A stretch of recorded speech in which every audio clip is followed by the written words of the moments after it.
الحمد لله وكفى وسلام على عباده الذين اصطفى خصوصا على أفضلهم وخاتم النبيين محمد الأمين وعلى آله وصحبه أجمعين.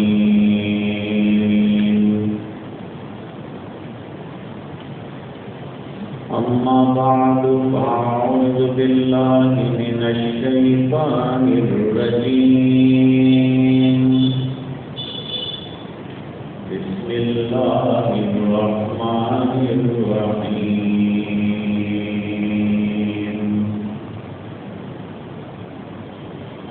لقد كان لكم في رسول الله أسوة حسنة لمن كان يرجو الله واليوم الآخر وذكر الله كثيرا. صدق الله العظيم. اللهم صل على سيدنا محمد وعلى آل سيدنا محمد وبارك وسلم.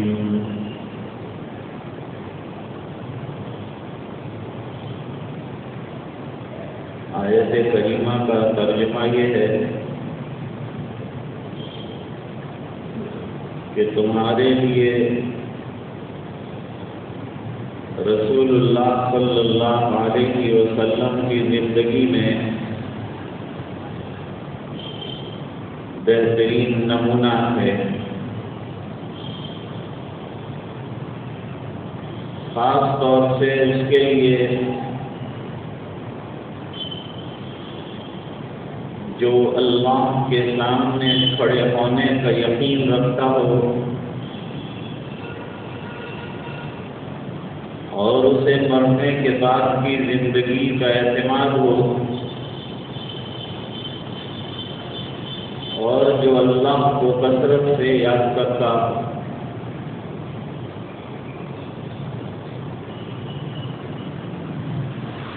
جس میں یہ تین علامتیں پائی جاتی ہوں گی وہ پکا مومن ہوگا اور اس کے پکے ایمان کا خلاصہ نتیجہ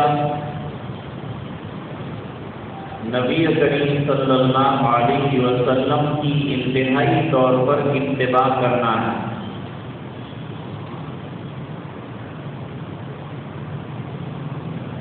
آپ صلی اللہ علیہ وسلم کے طریقوں کی بہترین اتباع کرنے والے حضرات صحابہ کرام اور صحابیات ہیں.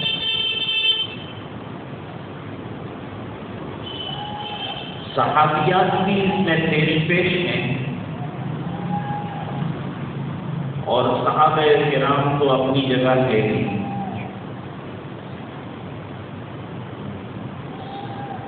صحابیات کی اتباع کے سلسلے میں محدثین کرام نے ایک واقعہ لکھا ہے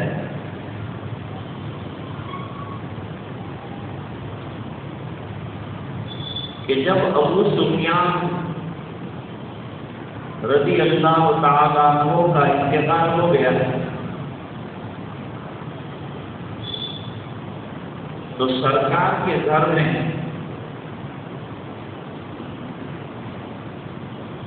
ان کی صاحبزادی حضرت ام حبیبہ رضی اللہ تعالی عنہا جو ام المومنین ہیں وہ موجود تھی. سرکار تو دنیا سے تشریف لے جا چکے تھے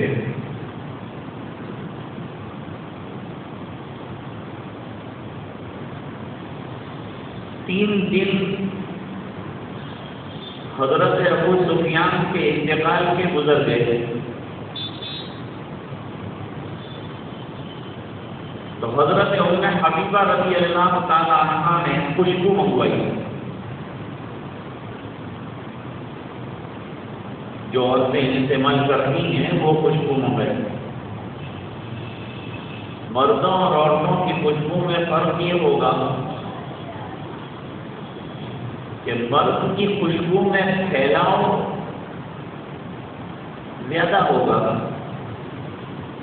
اور عورت کی خوشبو میں رنگ زیادہ ہوگا.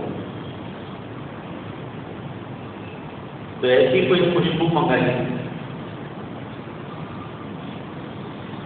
اور وہ خوشبو منگوا کر ذرا سا اپنی ہتھیلی پر لگائی اور پھر ارشاد فرمایا مجھے یہ خوشبو کا کوئی اہتمام بھی نہیں اور کوئی اس کی ضرورت بھی نہیں تھی تو پھر کیوں لگائی؟ جواب دیا کہ اس لیے لگائی کہ نبی کریم صلی اللہ علیہ وسلم نے ارشاد فرمایا ہے کہ کسی مرنار پر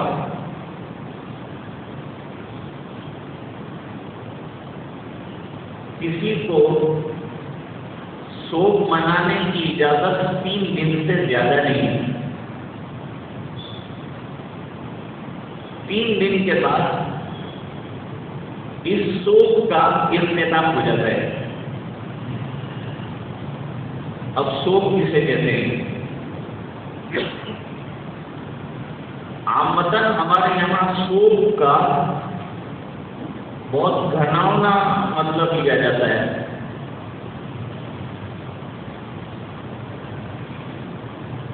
اور اس کو اگر مختصر کہا جائے تو شوہر کے انتقال پر بیوی کو 4 مہینہ اور 10 دن جو سوگ منانا ہے اس کی حقیقت یہ ہے کہ زیب و زینت کو ترک کر دینا ہے. ترک زینت کا نام سوگ ہے. یعنی بہت بننا سنورنا نہ ہو. کنگھی بھی کر سکتی ہے, چوٹی بنا سکتی ہے, نہا سکتی ہے, کھانا کھا سکتی ہے, سادے کپڑے کم بھڑکیلے کلر والے پہن سکتی ہے. اس کا نام ہے مثال کے طور پر سرما زینت کے اندر آتا ہے. سرما نہیں لگا سکتی, لیکن علماء نے مسئلہ لکھا کہ اگر کسی بیوہ جو عدت گزار رہی ہو اس کی آنکھ میں تکلیف آ جائے اور وہ تکلیف کے لیے اطباء سرمے ہی کو بطور علاج کے تجویز کریں, سرما لگا سکتی, رات کو دن کو لگا سکتی. لیکن اگر سرمے کے علاوہ کوئی اور چیزوں سے علاج ہو سکتا ہے سرما استعمال نہ کریں. اور موجودہ دور میں بہت سی دوائیں آ گئی ہیں, ڈراپس آ گئے ہیں. آنکھوں میں اگر تکلیف ہو تو اب سرمے کی ضرورت نہیں, پہلے آنکھوں کا علاج سرمے کے ذریعے سے کرتے تھے. تو اتباع سنت میں کہ سرکار نے فرمایا تھا کہ بیوی شوہر کے انتقال پر 4 مہینہ 10 دن ترک زینت کرتی ہے. اس کے علاوہ اور رشتہ دار اگر سوگ منانا چاہتے ہوں تو اس کی ٹائم لمٹ 3 دن کی بھی. وہ 3 دن پورے ہو گئے یہ بتانا ہے نا اور سرکار کے اس حکم پر عمل کرنا ہے، اس لیے ذرا سی خوشبو لگا کر اتباع سنت کر لیا ہے، سرکار کی بات پر عمل کر کے بتایا کہ اس طرح سے عمل کرتے ہیں۔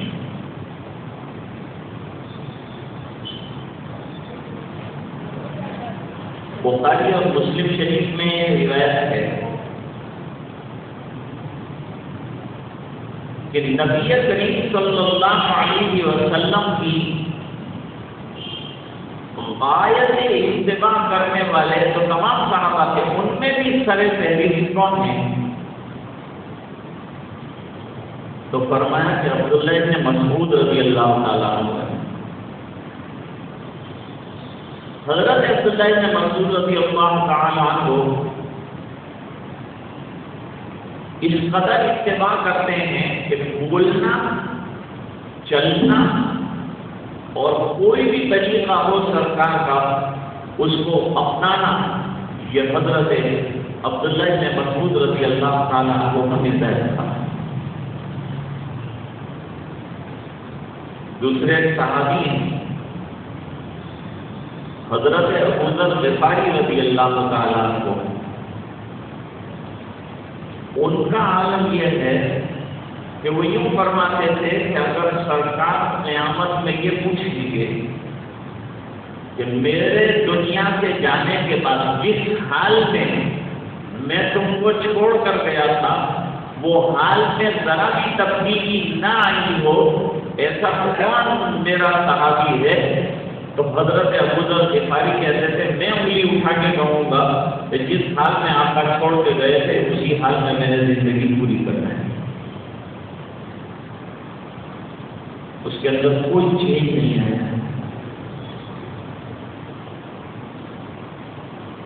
لوگ کہتے ہیں یہ دیوبندیت کیا ہے؟ نام سنتے ہیں کہ بھائی یہ فرقہ ہے، فرقہ نہیں،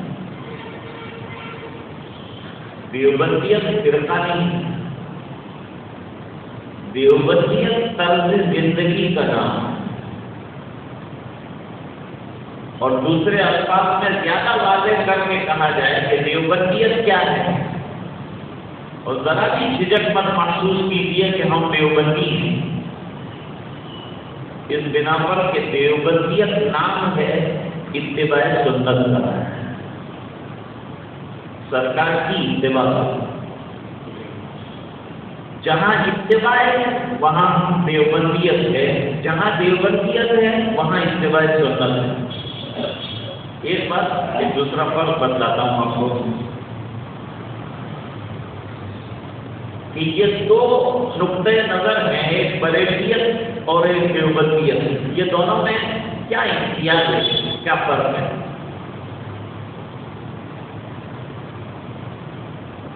اللہ والوں کی محبت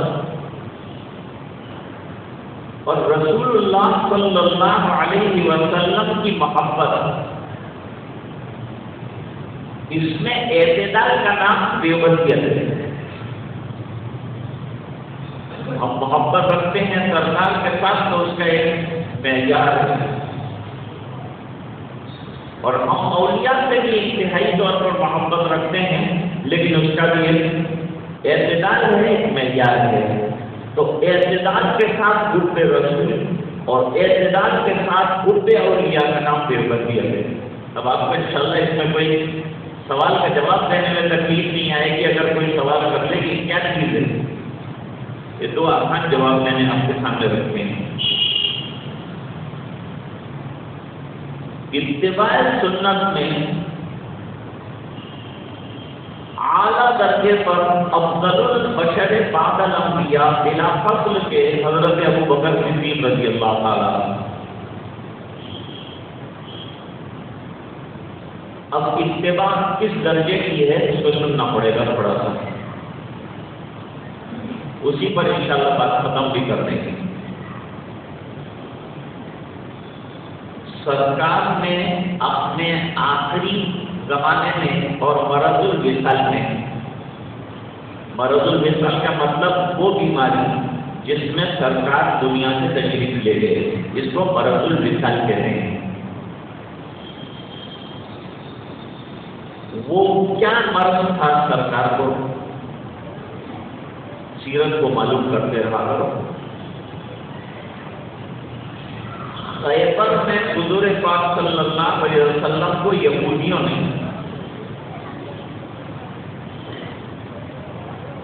بکری کا زہریلا گوشت پیش کیا تھا، ہدیے میں بھیجا تھا۔ ایک صحابی نے کھایا، کھاتے ہی وہیں انتقال ہو گیا۔ یہ عورت نے زہر ملایا تھا، اور زہر جو ہے وہ شانے کا حصہ، جو بکرے کا اوپر والا جو حصہ ہے اس کے اندر ملایا تھا، ٹانگ والے حصے میں نہیں ملایا تھا۔ کیوں؟ سرکار کو شانے کا گوشت پسند تھا اور سرکار وہیں سے کھائیں گے۔ کیوں ملایا تھا اس کی تفصیل ہے۔ جیسے ہی سرکار نے لقمہ اٹھایا اور زبان پر ابھی رکھا تھا کہ گوشت نے اندر سے کہا کہ مجھ میں زہر ہے، مت کھانا نہیں۔ سرکار نے واپس نکال دیا ہے،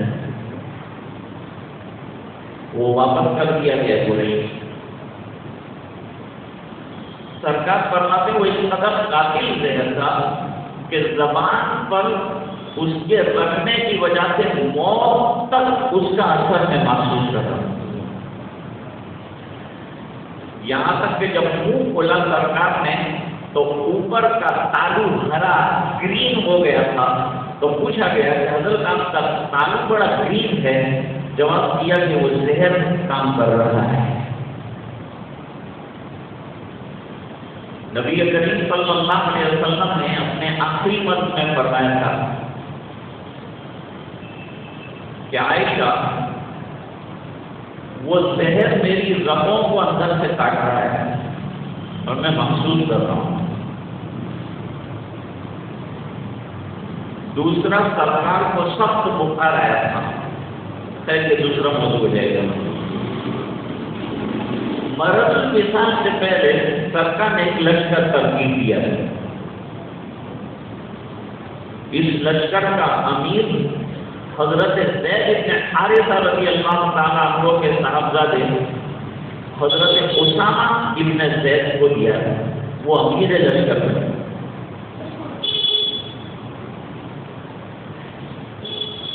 کم عمر تھے اور بڑے بڑے صحابہ ان کی کمان میں ان کے انڈر میں تھے۔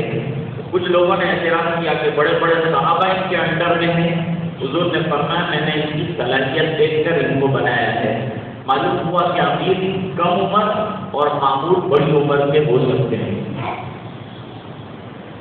کبھی چھوٹی عمر کا امیر بن جائے تو جو بڑے ساتھ چل رہے ہیں ان کو اعتراض نہیں کرنا چاہیے، کیونکہ جو بنایا گیا ہوگا مشوروں سے بنایا گیا ہوگا یا مصلحت سے بنایا گیا ہوگا۔ اب اس امیر کی اتباع کب تک کریں گے؟ جب تک وہ اللہ اور اس کے رسول کے حکموں کے مطابق امر کرے گا ہم مانیں گے، جب اس کے خلاف کرے گا نہیں مانیں گے۔ اس کی دلیل بھی حدیثوں میں موجود ہے، لیکن اس کا بھی وقت نہیں ہے۔ لشکر سرکار نے روانہ کیا اور ادھر بیماری بڑھ گئی تو حضرت اسامہ نے مدینہ منورہ کے باہر پڑاؤ ڈال دیا کہ سرکار کی عیادت کرتے رہیں گے، آتے جاتے رہیں گے۔ لشکر گیا نہیں۔ سرکار کی تمنا تھی کہ یہ لشکر جائے اور اس کا جانا ضروری ہے۔ اس کے دوران نبی کریم صلی اللہ علیہ وسلم دنیا سے تشریف لے گئے۔ نتیجتاً وہ لشکر کے بارے میں اختلاف ہو۔ اب خلافت پر اور تخت نشین خلافت ہوئے حضرت ابو بکر رضی اللہ تعالیٰ، اور فطری طور پر اللہ تعالیٰ نے حضرت ابو بکر رضی اللہ تعالیٰ کو انتخاب کروا دیا۔ اب یہ انتخاب کیسے ہوا ہے؟ لمبی تاریخ ہے۔ صدیق اکبر رضی اللہ تعالیٰ عنہ کی کسوٹی سرکار کے انتقال کے بعد مدینے میں یہ شور مچا کہ جیسے ہی آقا دنیا سے گئے بہت سے مرتدین پیدا ہو گئے اور بہت سے لوگ تاک میں بیٹھے ہوئے تھے کہ کب سرکار دنیا سے جائیں کہ ہم مدینے میں حملہ کریں. آقا کے ہوتے ہوئے ہمت نہیں ہوتی تھی. اب ہمت ہو گئی، ہمت بڑھ گئی، سرکار تھے نہیں. کچھ لوگوں نے حملوں کا پلان بنایا. کچھ لوگوں نے یہ اعلان کر دیا کہ ہم بیت المال کو جو زکات دیتے تھے اب نہیں دیں گے. سرکار تھے تو ہم دیتے تھے، سرکار نہیں رہے تو زکات نہیں دیں گے. یعنی زکات تو دیں گے لیکن جو سینٹرل گورنمنٹ کو جمع کراتے تھے بیت المال میں وہ نہیں کریں گے، انڈیویجل طور پر اس کا ڈسٹریبیوشن کریں گے. یہ سوچا تھا انہوں نے.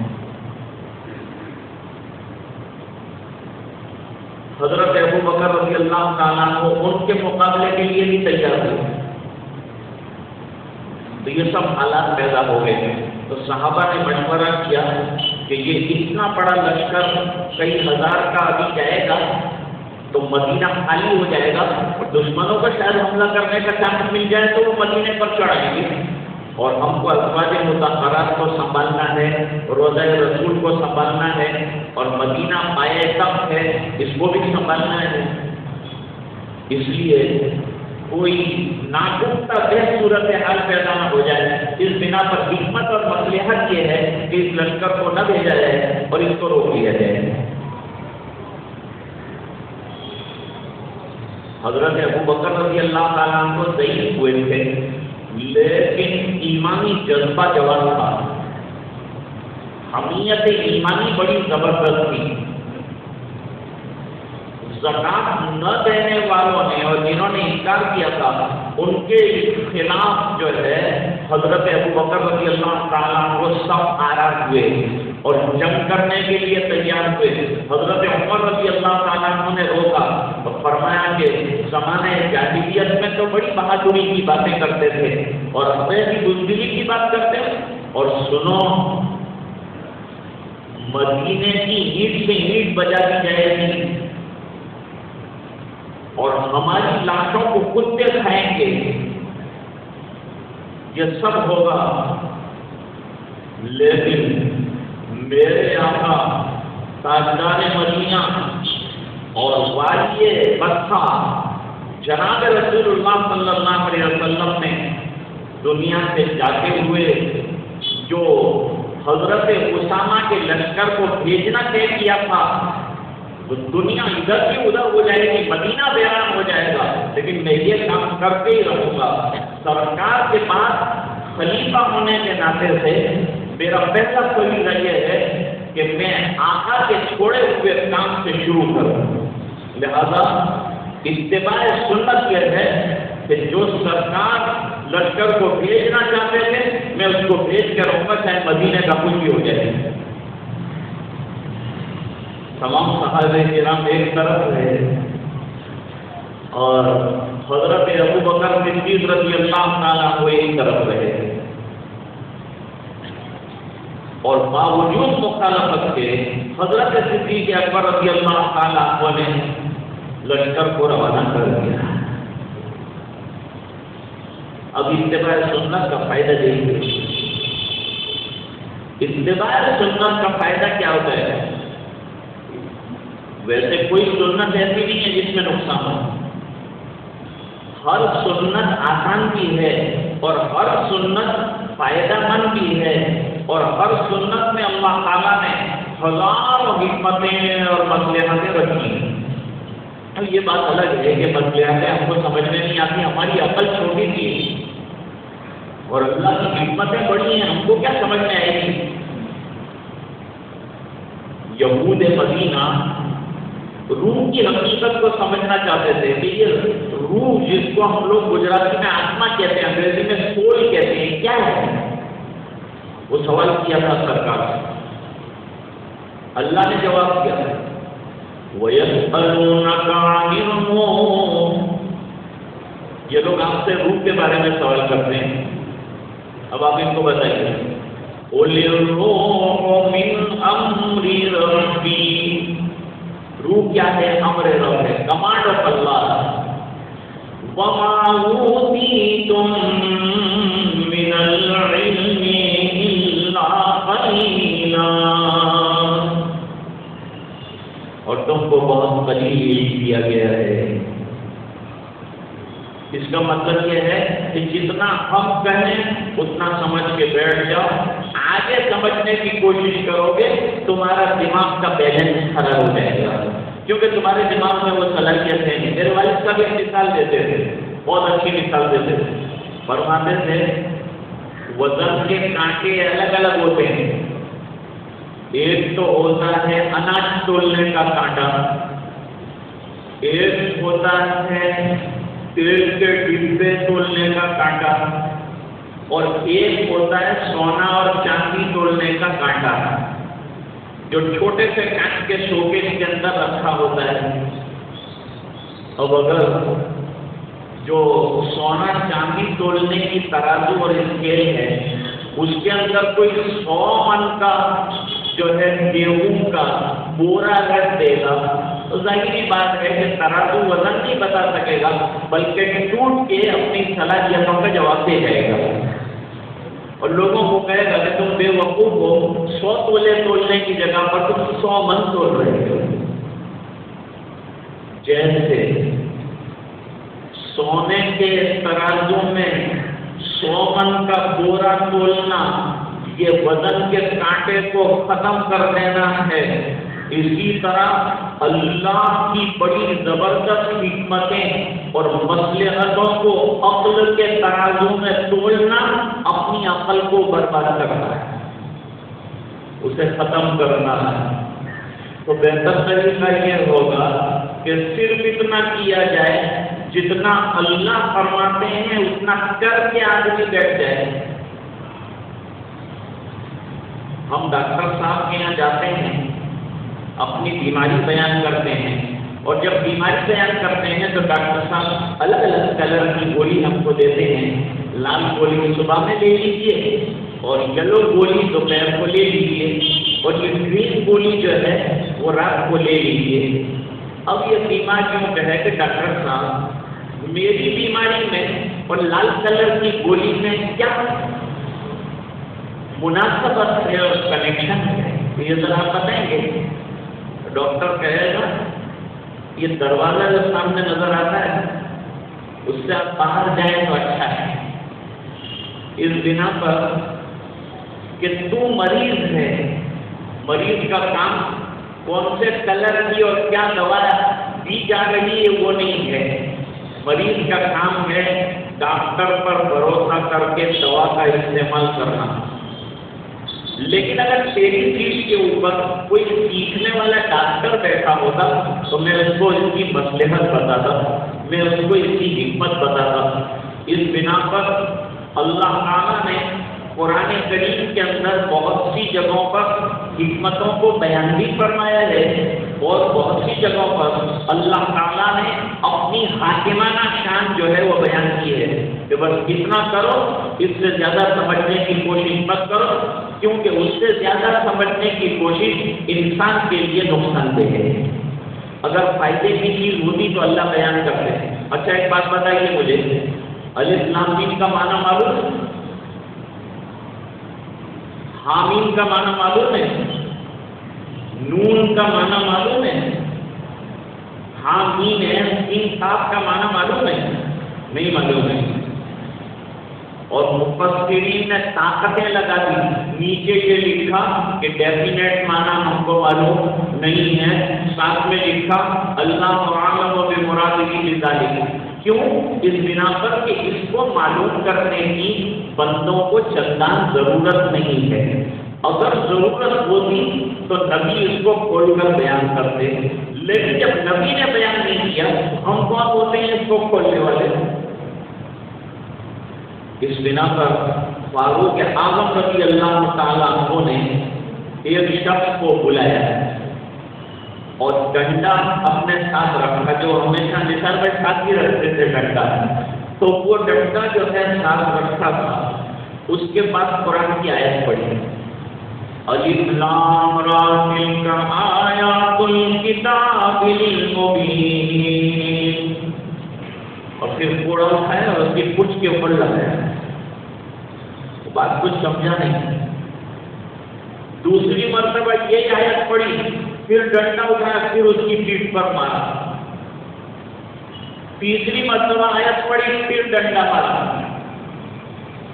تو اس نے کہا پر امیر المومنین ماری کہیں بھول تو بتاؤ میں، ڈنڈا پر ڈنڈا ورساوتا جاؤ છો પણ મને એનું કારણ નથી બતાવતા કે આ મારવાનું કારણ શું છે, મારી ભૂલ શું થઈ, તે તો કંઈ ચોકવટ થાય તો સમજણ પડે। حضرت عمر رضی اللہ تعالیٰ عنہ نے فرمایا میں نے سنا ہے کہ تو یہ حروف مقطعات جو ہے اس کی توڑ میں لگا ہے اور اس کے بقیے ادھیڑ رہا ہے، اس لیے میں تیرا چمڑا ادھیڑ رہا ہوں تاکہ دوسرے لوگ دیکھیں تو دوسری مرتبہ الف لام را پہ غور نہ کریں اور یوں کہیں کہ اس کی مراد کو اللہ جانتے ہیں، جس کی مراد معلوم کرنے کو سرکار نے منع فرما دیا تو تو اور میں کون ہوتے ہیں اور ہم کیسے اس کو معلوم کر پائیں گے، ڈیفینیٹلی کیسے معلوم کر پائیں گے؟ اس لیے مفسرین کار لکھتے ہیں اللہ عالم بمرادہ بذالک۔ بہرحال حضرت ابوبکر رضی اللہ تعالیٰ عنہ نے لشکر بھیج دیا اتباع سنت میں اور اللہ کے بھروسے پر اور اللہ کے ڈر کو سامنے رکھتے ہوئے، اور جانتے ہیں انجام کیا نکلا؟ چند دنوں کے بعد یہ لشکر کامیاب ہو کے آیا اور مدینے کے وہ گروہ جو مدینے پر حملہ کرنے کے لیے پر تول رہے تھے ان کے حوصلے ختم ہو گئے۔ اس سرکار کے جانے کے بعد بھی ان کا آرمی پاور اور ان کا مین پاور ختم نہیں ہوا ہے، یہ تو بڑے اسٹرانگ ہیں۔ اس کا نتیجہ یہ ہوا کہ ان کی ہمتیں پست ہو گئیں اور ایسی پست ہو گئیں کہ اس کے بعد سے لے کر خلافت عثمان تک کسی نے سر اٹھا کر دیکھنے کی ہمت نہیں۔ بس اتنی سی بات ہے کہ سبق پھر پڑھ صداقت کا، شجاعت کا، عدالت کا لیا جائے گا تجھ سے کام دنیا کی امامت کا۔ اور شہر نے اچھی بات کہی ہے کہ دین دنیا کی بھلائی گر تجھے منظور ہے، دین دنیا کی بھلائی گر تجھے منظور ہے، دامن اس کا تھام لے جس کا محمد نام ہے۔